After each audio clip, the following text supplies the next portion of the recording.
ज़िंदगी में अधिकांश लोग फाइनेंशियली फ्री होना चाहते हैं। वो वेल्थ क्रिएट करना चाहते हैं और बहुत अधिक धनी बनना चाहते हैं, परंतु फाइनेंस के वो 6 स्टेप भी उन्हें पता नहीं होते हैं जो इसके लिए बहुत ज़रूरी हैं। हमें एक सिंपल फाइनेंशियल प्लान करना बहुत ज़रूरी है जिसमें रिटर्न भी अच्छा मिले, हमें टैक्स सेविंग भी हो, इंश्योरेंस भी हमें अच्छा मिले और इमरजेंसी फंड भी हमारे पास हो, जिससे मुश्किल वक्त पर हम अपनी सेविंग को टच ना करें। हमें अपने फाइनेंशियल प्लान को सिंपल रखना होगा। सबसे पहले आपको एक इमरजेंसी फ़ंड क्रिएट करना है। उसके बाद आपको एक टर्म प्लान और एक हेल्थ प्लान लेना भी बहुत ज़रूरी है। साथ ही आपको अपनी ओल्ड एज के लिए एक रिटायरमेंट प्लान को लेना है। इस आज आप पर पड़ने वाले टैक्स के भारी लोड के लिए आपको टैक्स सेविंग भी करनी है और साथ ही सबसे ज़रूरी आपको इन्वेस्टमेंट पर भी ध्यान देना है, जो कि आपको एक वेल्थ क्रिएट करके देगा। इन 6 स्टेप्स में को फॉलो करने के लिए सबसे पहले आपको अपने लिए एक इमरजेंसी फ़ंड क्रिएट करना है। यह फ़ंड होने से आप मानसिक रूप से संतुलित रहते हैं और जब भी आप पर कोई मुश्किल आए तो आप इस पैसे का आसानी से प्रयोग कर सकते हैं। एग्जाम्पल के तौर पर अगर इमरजेंसी फ़ंड आपके पास है और आपकी जॉब ना रहे या कोई भी दिक्कत आए तो यह इमरजेंसी फ़ंड आपके तब तक के खर्चे निकालेगा जब तक कि आपकी नई जॉब ना लग जाए। आपको अपने इमरजेंसी फ़ंड को ऐसी जगह पार्क करना है जहां पर लिक्विडिटी भी हो, मतलब कि अगर रात को 2 बजे भी आपको ज़रूरत हो तो आप इसको आसानी से निकाल सकें। साधारणतः इसको एक सेविंग फ़ंड में रखना चाहिए, क्योंकि सेविंग फ़ंड में आप एटीएम के माध्यम से ही इस पैसे को आसानी से निकाल सकते हैं। सबके मन में ये डाउट होता है कि इमरजेंसी फ़ंड की अमाउंट होनी कितनी चाहिए। ये अमाउंट सबके लिए अलग अलग हो सकती है, परंतु इसका एक सिंपल सा फॉर्मूला है जिसे अपनाकर आप अपना इमरजेंसी फ़ंड क्रिएट कर सकते हैं। आपको अपने मंथली खर्चे को देखना है। जितना आपका मंथली खर्चा है उसका 6 गुना पैसा आप अपने पास सुरक्षित रखें। यदि आपका मंथली खर्चा 20,000 रुपये है और उसका 6 गुना करते हैं तो 1,20,000 होता है। आपको इमरजेंसी फ़ंड के रूप में 1,20,000 रखना ही होगा। सेकंड स्टेप में हमें एक टर्म प्लान लेना है, यानी कि खुद का इंश्योरेंस कराना है। हम अपनी गाड़ी और घर का इंश्योरेंस कराना तो कभी नहीं भूलते, जबकि कि गाड़ी और घर हम दूसरा ज़रूर खरीद सकते हैं, लेकिन हम अपना खुद का इंश्योरेंस नहीं कराते, क्योंकि ज़िंदगी एक मिली है, पर फिर भी हम इसके लिए इंश्योरेंस नहीं करवाते हैं। ज़िंदगी में कोई भी घटना घटे या कभी भी किसी की भी आकस्मिक मृत्यु हो जाए तो उसकी फैमिली की सेफ्टी के लिए एक टर्म प्लान का होना बहुत ज़रूरी है। यदि आप अपने परिवार के एकमात्र अर्निंग मेंबर हैं, सिंगल अर्निंग मेंबर हैं, तो आपको लाइफ इंश्योरेंस कराना ही चाहिए, क्योंकि अगर ज़िंदगी में किसी भी मोड़ पर आपको कुछ होता है तो आपके परिवार के होने वाले सभी खर्चे, बच्चों की पढ़ाई और सभी ज़रूरतों को पूरा करने के लिए एक अमाउंट होना बहुत ज़रूरी है।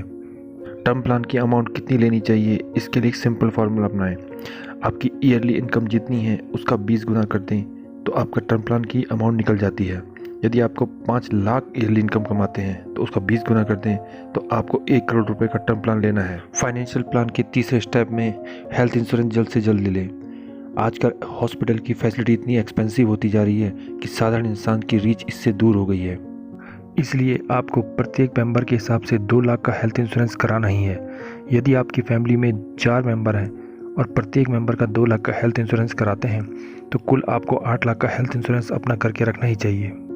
किसी भी परिस्थिति में यदि आपके घर का कोई भी सदस्य बीमार होता है तो खर्चा आप ही को करना है, और ऐसी स्थिति में आपकी सारी फाइनेंशियल प्लान अफेक्ट कर सकती है। आपका इमरजेंसी फंड, आपकी सेविंग और इन्वेस्टमेंट का हर एक पैसा आपका मेडिकल चार्ज में जा सकता है। इन सब प्लानिंग के बाद आपको अपने रिटायरमेंट की प्लानिंग करनी है। जब आप ओल्ड एज में आते हैं तो आपके पास स्वास्थ्य भी ठीक नहीं होता, आपके पास ना तो कोई इनकम होती है ना कोई जॉब होती है, परंतु आपके मंथली खर्चे चलते रहते हैं।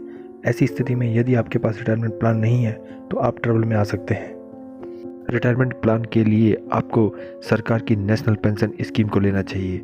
इस स्कीम में टोटल कॉर्पस का आपको 40% कैश के रूप में दिया जाता है, जबकि 60% को आपको रिटायरमेंट के बाद एन्युटी के रूप में तैयार किया जाता है, जिससे आपकी पेंशन बनती है। एनपीएस के बहुत से बेनिफिट हैं। यह एक प्योर पेंशन प्लान है तथा 60 साल तक लॉकिंग होने के कारण आप इसमें 60 साल से पहले पैसा नहीं निकाल सकते हैं, जिससे आपका रिटायरमेंट प्लान सिक्योर होता है। एनपीएस में 50,000 तक का अतिरिक्त टैक्स बेनिफिट तो दिया ही जाता है, साथ ही आपके द्वारा जमा पैसे को इक्विटी में भी लगाया जाता है, जिससे 9 से 10% का एनुअल रिटर्न आपको आसानी से मिल जाता है और भविष्य में आप एक अच्छा कॉर्पस तैयार कर सकते हैं। अपने फाइनेंशियल प्लान के लिए आपको टैक्स सेविंग पर भी ध्यान देना होगा। यदि आप 10%, 20% या फिर 30% के टैक्स स्लैब में आते हैं तो आपकी कमाई का एक बहुत बड़ा हिस्सा टैक्स देने में जा सकता है। टैक्स में छूट के लिए या तो आप एनपीएस ले सकते हैं या आप ईएलएसएस म्यूचुअल फंड ले सकते हैं। एनपीएस एक रिटायरमेंट प्लान तो है ही, साथ ही आपको यह टैक्स बेनिफिट भी देता है, जबकि ELSS mutual fund tax saving के साथ साथ आपको 100% इक्विटी का बेनिफिट भी देता है। अंत में आपको सबसे महत्वपूर्ण इन्वेस्टमेंट प्लान करना है। आपको अपने इन्वेस्ट किए जाने वाले 100% पैसे को फिक्स्ड इंटरेस्ट देने वाली इन्वेस्टमेंट, सॉवरिन गोल्ड बॉन्ड और इक्विटी में डाइवर्सिफाई करना है। फिक्स्ड इंटरेस्ट देने वाली इन्वेस्टमेंट में गवर्नमेंट की सिक्योरिटी तो होती है, जैसे एफडी और आरडी, परंतु इसमें इंटरेस्ट रेट बहुत लो होता है, जिस कारण यह मुश्किल से इन्फ्लेशन को बीट कर पाता है। इसलिए आपको कुल 20% इसमें इन्वेस्टमेंट करना है। आपको अपनी दूसरी इन्वेस्टमेंट सॉवरिन गोल्ड बॉन्ड में करनी है। सॉवरिन गोल्ड बॉन्ड गवर्नमेंट द्वारा जारी किए गए बॉन्ड होते हैं। इसमें सोने में इन्वेस्ट किया जाता है, परंतु यह पेपर फॉर्म में होता है। इसमें 2.5% का इंटरेस्ट तो मैंडेटरी मिलता ही है, साथ ही गोल्ड के रेट में बढ़ोतरी होने पर इसका रेट भी बढ़ता है। क्योंकि यह पेपर फॉर्म में होता है, इसलिए इसमें मिलावट का खतरा नहीं होता। इस इन्वेस्टमेंट में भी आपको कुल इन्वेस्टमेंट का अपनी 20% इन्वेस्ट करना चाहिए। अंतिम लेकिन सबसे महत्वपूर्ण इन्वेस्टमेंट इक्विटी है। इक्विटी में 2 तरह से इन्वेस्ट किया जा सकता है, या तो आप डायरेक्ट स्टॉक खरीदें या फिर आप म्यूचुअल फंड के माध्यम से इन्वेस्ट करें। इक्विटी में रिस्क तो होता है क्योंकि आप कंपनी में पैसा लगाते हैं, परंतु लंबे समय तक इन्वेस्टेड रहने पर रिस्क कम हो जाता है। इक्विटी एकमात्र ऐसा तरीका है जिसके माध्यम से आप बहुत अधिक वेल्थ क्रिएट कर सकते हैं। स्टॉक में डायरेक्ट कंपनी के शेयर खरीदे जाते हैं, इसमें रिस्क ज़्यादा होते हैं। यदि आपको शेयर मार्केट का कम ज्ञान है तो आप म्यूचुअल फंड में इन्वेस्ट कर सकते हैं। इसमें 12 से 15% तक का इंटरेस्ट आसानी से प्राप्त हो जाता है, जिससे लंबे समय में आपको कंपाउंडिंग का फ़ायदा मिलता है और आप एक बहुत बड़ी वेल्थ क्रिएट कर सकते हैं।